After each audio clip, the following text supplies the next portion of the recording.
السلام علیکم۔ آج میں آپ کو بتاؤں گا جمعۃ المبارک کے دن کے اعمال۔ رسول اللہ صلی اللہ علیہ وآلہ وسلم نے فرمایا، جو شخص جمعے کے روز نہایت اہتمام کے ساتھ اس طرح نہایا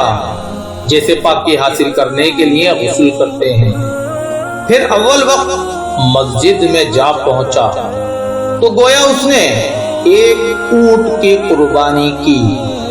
اور جو اس کے بعد دوسری ساعت میں پہنچا تو اس نے گویا گائے یا بھینس کی قربانی کی، اور جو اس کے بعد تیسری ساعت میں پہنچا تو گویا اس نے سینگ والا مینڈا قربان کیا،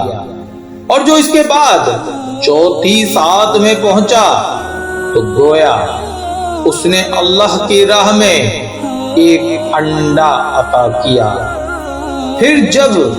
خطیب خطبہ پڑھنے کے لیے نکل آیا تو فرشتے مسجد کا دروازہ چھوڑ کر خطبہ سننے اور نماز پڑھنے کے لیے مسجد میں آ بیٹھتے ہیں۔ پھر آقا کریم صلی اللہ علیہ وآلہ وسلم نے اور فرمایا،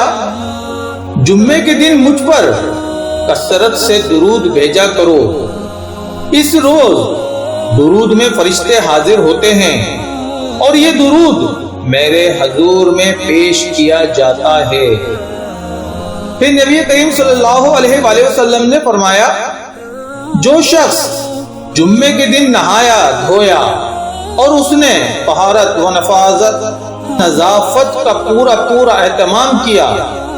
پھر اس نے تیل لگایا، خوشبو لگائی، پھر دوپہر ڈھلے مسجد میں جا پہنچا اور مسجد جا کر صف میں بیٹھے ہوئے دو آدمیوں کو ایک دوسرے سے نہیں ہٹایا، پھر اس نے نماز پڑھی جو بھی اس کے لیے مقدر تھی، پھر جب امام منبر کی طرف نکلا تو چپ چاپ بیٹھا خطبہ سنتا رہا، تو اس شخص کے وہ سارے گناہ بخش دیے گئے جو ایک جمعے سے دوسرے جمعے تک اس سے سرزد ہوئے تھے۔ نبی کریم صلی اللہ علیہ وسلم نے پھر فرمایا،